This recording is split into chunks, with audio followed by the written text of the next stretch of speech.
तो मैं गौरव कुमार आपके अपने YouTube channel A to Z PC में आपका स्वागत करता हूं। दोस्तों आज हम जानेंगे कैचे मेमोरी के बारे में, कैचे मेमोरी कैसे वर्क करता है और क्या क्या फंक्शंस होते हैं, कितने टाइप के होते हैं और सीपीयू में कैसे लगा हुआ रहता है। दोस्तों ये सब जानेंगे। दोस्तों उससे पहले हमारे चैनल को सब्सक्राइब कर लीजिएगा दोस्तों, टेक्निकल इन्फॉर्मेशन के लिए।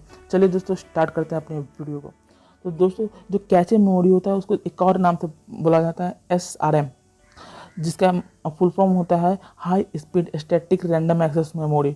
दोस्तों बेसिकली जो कैचे मेमोरी होता है वो सीपीयू और रैम के बीच में लगा होता है। दोस्तों कैचे मेमोरी का काम क्या होता है दोस्तों, जो प्रोसेसर होता है दोस्तों वो डेटा के लिए रैम के पास जाता है। तो जो बीच में कैचे मेमोरी लगा होता है वो सबसे पहले जो सीपीयू होता है वो कैचे मेमोरी के पास जाता है और वहाँ पर अपने डेटा को खोजता है और मिल जाता है तो पट से काम करना शुरू कर देता है। तो ये काफ़ी तेज़ प्रोसेसिंग, सीपीयू के तेज़ प्रोसेसिंग के लिए कैचे मेमोरी बहुत ज़रूरी होता है। दोस्तों ऐसे समझ लेते हैं दोस्तों कि अगर एक आदमी है वो एक टेबल पर काम कर रहा है और उसे उस काम को ख़त्म करने के लिए बहुत सी चीज़ों की ज़रूरत है और उसे बार बार उठकर कहीं जाना पड़ेगा तो उसे प्रॉब्लम्स होगी, वो काफ़ी स्लो काम करेगा दोस्तों। इसलिए वो अपने सारे इंस्ट्रूमेंट को अपने टेबल पर ही रख लिया ताकि वो आसानी से तेज़ी से काम कर सके। तो यही काम करता है दोस्तों कैचे मेमोरी, जो फ्यूचर में यूज होने वाले एसेंशियल चीज़ें हैं जो सीपीयू बार बार मांगता है उसको वो स्टोर कर लेता है अपने पास और जब सीपीयू को जरूरत होती है वो पट से मिल जाता है और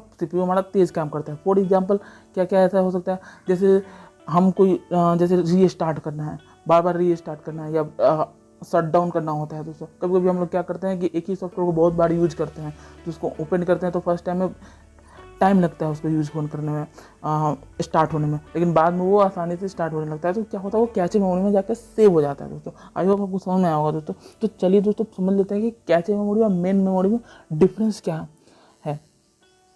देखिए दोस्तों कैचे और जो रैम है उसमें पहला डिफरेंस ये है दोस्तों कि दोनों का जो मेमोरी है, मेमोरी कैपेसिटी वो डिफरेंट है।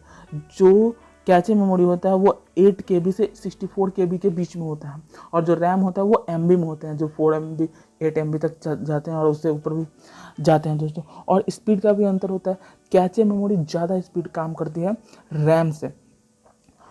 ठीक है दोस्तों, आई होप ये 2 पॉइंट आपको समझ में आया होगा।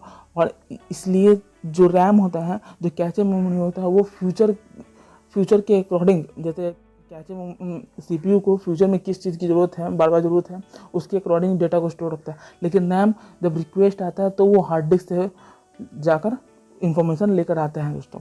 तो ये बेसिकली डिफरेंस होता है दोस्तों। अब समझ लेते हैं कि टाइप ऑफ कैचे मेमोरी क्या होता है। तो देखिए दोस्तों बेसिकली जो टाइप ऑफ कैचे मेमोरी होते हैं दोस्तों वो 3 टाइप के होते हैं, L1, L2 और L3 दोस्तों। L1 L2 L3 जो होते हैं दोस्तों, इसमें जो L1 होता है वो सबसे फास्ट होता है दोस्तों और जो L2 होता है वो थोड़ा सा कम और L3 जो होता है वो सबसे स्लो होता है दोस्तों। और मेमोरी कैपेसिटी में जो सबसे कम होता है वो L1 होता है दोस्तों, उसके अकॉर्डिंग वो चलते रहता है। तो हमारा जो प्रोसेसर होता है उसमें L1 L2 लगे होते हैं और जो L3 होता है वो रैम की तरह काम करता है या रैम को यूज कर लिया जाता है वहाँ पे दोस्तों। पहले डेटा के फ्लो को समझ लेते हैं। तो डेटा फ्लो क्या होता है, अगर सीपीयू को कोई टास्क परफॉर्म करना है तो वो सबसे पहले कैचे मेमोरी में जाता है, वहाँ पे डेटा को खोजता है। अगर वहाँ पर डेटा नहीं मिला तो वो कहाँ जाएगा, रैम के पास जाएगा, रैम में जाकर वो ढूंढेगा। रैम में अगर नहीं होगा तो वो हार्ड डिस्क में जाएगा, देन आफ्टर वहाँ पे इंफॉर्मेशन लेकर वो आकर अपना काम को प्रोसेस करेगा। तो ये जो लंबा प्रोसेस होता है इसमें काफ़ी टाइम कंज्यूम होता है, इसलिए सीपीयू स्लो होता है। लेकिन दोस्तों इसको तेज़ करने के लिए कैचे मेमोरी क्या करता है, कुछ चीज़ों को स्टोर कर लेता है जो बार बार सीपीयू यूज़ करती है। तो बस इसी चीज़ से स्पीड जो होता है वो तेज़ हो जाता है। तो यही बात है दोस्तों, कैचे मेमोरी को हम लोग बढ़ा नहीं सकते हैं क्योंकि जब सीपीयू डिज़ाइन होता है उसी टाइम पे जो कैसे मेमोरी होता है वो फिक्स हो जाता है कि हाँ इतना कैसे मेमोरी ही होगा इस सीपीयू के लिए, तो इसलिए हम लोग बढ़ा घटा नहीं सकते।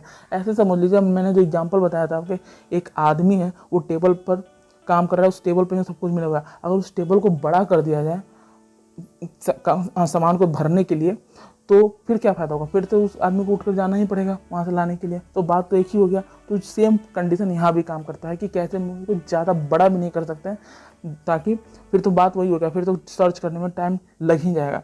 तो यही बातें हैं दोस्तों। चलिए अब देख लेते हैं कि ये कहाँ पर यूज़ होता है दोस्तों। देखिए ये इस तरह के हायरार्की यूज़ होती है दोस्तों। बैंडविड्थ होता है, पहले सीपीयू लगा होता है, उसके बाद कैचे 1 कैचे 2 और फिर रैम यूज़ होता है, फिर लास्ट में हम लोग का हार्ड डिस्क होता है। इस तरह का प्रोसेस चलता है वहाँ पर दोस्तों। CPU में कहाँ यूज़ करते हैं दोस्तों, तो इस तरह के अगर मदरबोर्ड देखे होंगे तो वहाँ पर इसको यूज़ हम लोग करते हैं दोस्तों। आई होप आपको ये डायग्राम अच्छे से समझ में आ जाएगा दोस्तों। हाँ ना, चलिए दोस्तों, ये जो मेमोरी फ्लो डायग्राम है दोस्तों, ये आपको आसानी से समझ में आएगा कि CPU होता है, उसके बाद कैचे मेमोरी, फिर रैम और देन हमारा हार्ड डिस्क होता है दोस्तों। तो आई होप दोस्तों आपको ये जो पूरा प्रोसेस है वो आपको समझ में आया होगा। मैंने जितना एक्सप्लेन किया वो सब समझ में आया होगा। तो हमारे चैनल को सब्सक्राइब जरूर कर लीजिएगा दोस्तों, और वीडियो को लाइक करके अपने फ्रेंड के साथ शेयर कीजिएगा जिनको ये नॉलेज की ज़रूरत है, और बच्चों को। तो चलिए दोस्तों।